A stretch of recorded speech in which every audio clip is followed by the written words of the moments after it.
मैं पूर्व सैनिक सुभाष सिंह राजस्थान सीकर से देश के सभी पूर्व सैनिकों से ये आग्रह करता हूँ कि नई दिल्ली जंतर मंतर में ज़्यादा से ज़्यादा संख्या में पहुंचकर 25 नवंबर 2023 को रेल रोको आंदोलन को सफल बनाएं। जय हिंद। पूर्व सैनिक भाइयों, वीडियो देखा होगा और मजा भी आया होगा। ये अपने युवा भाई हैं, कितने जोश के साथ निडर होके जवानों की जायज मांगों के लिए एक अपील कर रहे हैं कि 25 नवंबर नई दिल्ली रेलवे स्टेशन पर पूछो। सैनिक भाइयों, ऐसे जब युवा भाई अपने हकों के बारे में जानने लग जाते हैं तो जो संघर्ष है, जो न्याय की लड़ाई है, उसको जीतना बहुत आसान हो जाता है। मैं आज बात करूंगा राजस्थान के जिला सीकर के गौरव सैनिकों की। सबसे पहले मैं जो सीकर जिला है उसको कहते हैं कि यह आंदोलनकारियों की धरती है। आंदोलनकारियों की धरती है यहां। तो मैं दो शब्द सीकर के जब मैंने सर्च किया तो मेरे को एक चीज तो मेरे को पहले से पता था कि किसान आंदोलन का, सीकर जिले को किसान आंदोलन के नाम से जाना जाता है।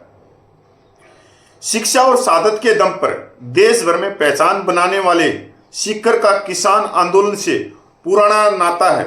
1922 से 1935 के बीच हुए किसान आंदोलन की गवाह ब्रिटिश संसद भी बनी थी।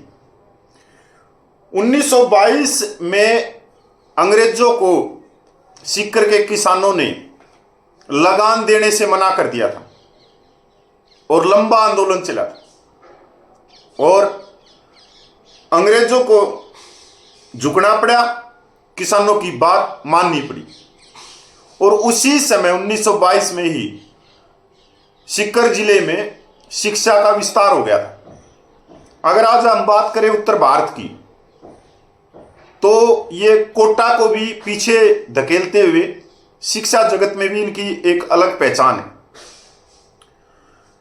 आजादी की लड़ाई में 1857 से भी इनका इतिहास बहुत जुड़ा हुआ है। और मैं इसलिए बात बता रहा हूं क्योंकि जो आंदोलन जंतर मंतर पे चल रहा है उसके अंदर सीकर जिले के गौरव सैनिकों का 20 फरवरी से बहुत बड़ा सहयोग है। सीकर जिले ने भारतीय स्वतंत्रता आंदोलन में महत्वपूर्ण भूमिका निभाई। 1857 की क्रांति के समय अंग्रेजी राज के विरुद्ध जन चेतना जगाने वाले डुंगू जी, जवार जी सीकर के बठोट पटौदा के रहने वाले थे। लोठिया जाट और कर्णा भील डुग जी, जवार जी के साथी थे।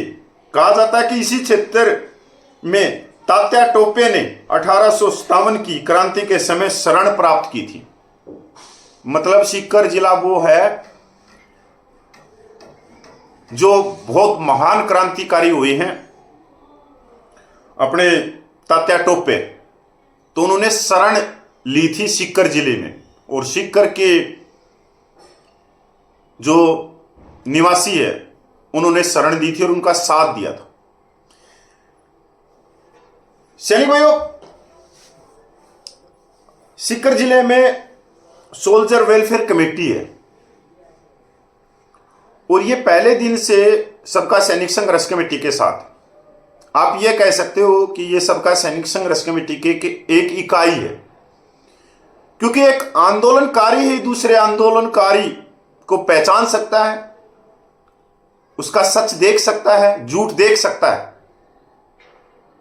और सीकर के गौरव सैनिकों ने इसको बेखूबी से देखा क्योंकि वो आंदोलनकारियों की भूमि रही है कि जो जंतर मंतर पे 10 महीने से जवानों की जायज मांगों के लिए धरना प्रदर्शन चल रहा है वो सच है और हम सच के साथ में रहेंगे। आप लोगों ने देखा होगा 20 सितंबर को जब सीकर के युवाओं की टीम, बुजुर्ग सैनिकों की टीम आई तो उन्होंने ही मंच का संचालन किया था, व्यवस्था बनाने का, खाने से लेके पानी पिलाने तक यहां तक जो भी हम खाना खिला के जो प्लेट थी या उनको इकट्ठा करने की बात हो, मतलब जो चीजें सबका कमेटी में भरी हुई हैं कि सेवा भाव, वही सीकर के गौरव सैनिकों में भरी हुई। इसलिए पहले दिन से हमारे साथ में इन्होंने एक व्यक्ति के बारे में बताया था। जब जयपुर वाले को दिल्ली लेके आए थे, तब सबसे ज्यादा सीकर के सैनिकों ने बताया था कि आप लोगों ने बहुत बड़ा आत्मघाती कदम उठाया,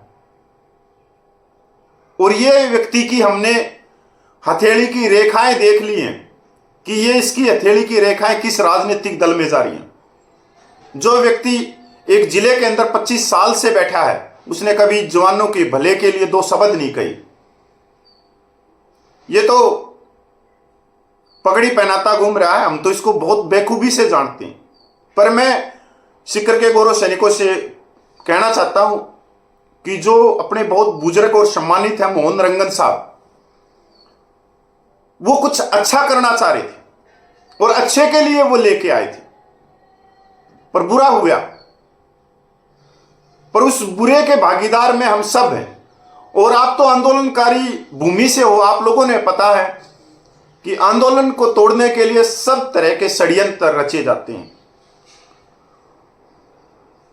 कोई दूर से आके आंदोलन को नहीं तोड़ेगा, जो हमारे पास बैठे हैं वही आंदोलन की पीठ में छुरा घोंपेंगे। तो सीकर के गौरव सैनिकों से इस बात को कोई नहीं जानता, क्योंकि हम ये कह सकते हैं कि सीकर जिले का जो जन्म हुआ है, उनके निवासियों का जन्म हुआ है, वो आंदोलन में से हुआ है। इसलिए एक ऐसा जिला है सीकर जिसके अंदर कोई ना कोई आंदोलन चलता रहता है। तो आसपास के जो जिले हैं उनको भी सीखना चाहिए कि दरी कुर्सी बिछाते बिछाते उठाते उठाते सिर के बाल चले गए।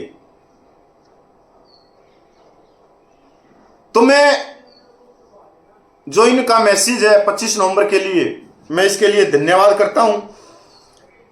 और मैं भाई एक युवाओं के नाम भी है, जितना मैं जानता हूं उनको, जो किसी भाई का नाम रह जाए तो मेरे को माफ करना, मैं माफी चाहूंगा।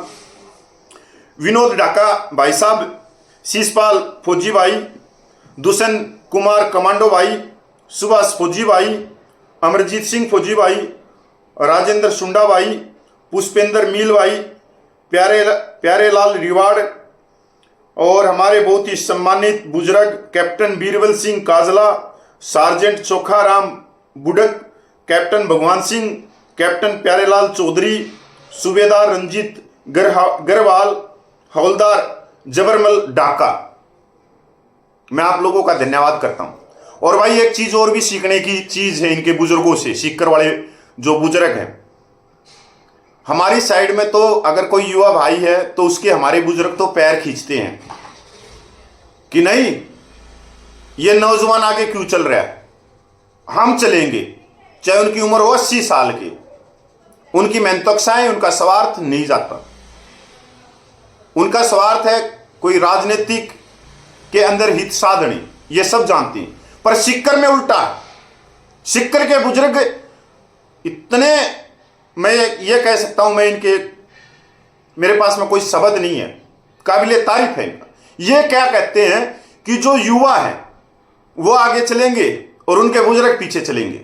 हमारी आयु हमने जी ली, हम ज्यादा से ज्यादा 5 साल 8 साल 10 साल और निकाल देंगे, क्योंकि हमारी आयु 65 साल 70 साल 75 साल होगी। पर तुम युवा हो, तुम्हारी जो उम्र है वो 35-40 है, और तुम अगले 40 साल तक चलोगे और आने वाली पीढ़ियों को तुम उनके हकों के बारे में जागरूक करोगे, उनको न्याय दिलाओगे। ऐसी चीजें जब आती है ना, तब संघर्ष करने का मजा ही कुछ है। तभी तो हम 10 महीने से लग रहे हैं। तो मैं सीकर के गौरव सैनिकों को साधुवाद करता हूं, और आप लोग जो सबका सैनिक संघर्ष कमेटी के साथ में कंधे से कंधा मिला के खड़े हुए हो, यकीन मानिए आपको गर्व होगा और आप उसका हिस्सा हो, आप उसकी इकाई हो। और आपको गर्व होगा। और सभी नौजवान भाइयों को मैं धन्यवाद करता हूं कि आप में इलेक्शन होने के चुनाव भी हैं, उसके बावजूद आपकी आत्मा जंतर मंतर पे अपने पूर्व सैनिकों के साथ में। तो सीकर के गौरव सैनिक जिंदाबाद, सीकर जिला जिंदाबाद। भाई मैं पूर्व सैनिक सुभाष सिंह राजस्थान सीकर से देश के सभी पूर्व सैनिकों से ये आग्रह करता हूं कि नई दिल्ली जंतर मंतर में ज़्यादा से ज़्यादा संख्या में पहुंचकर 25 नवंबर 2023 को रेल रोको आंदोलन को सफल बनाएं। जय हिंद।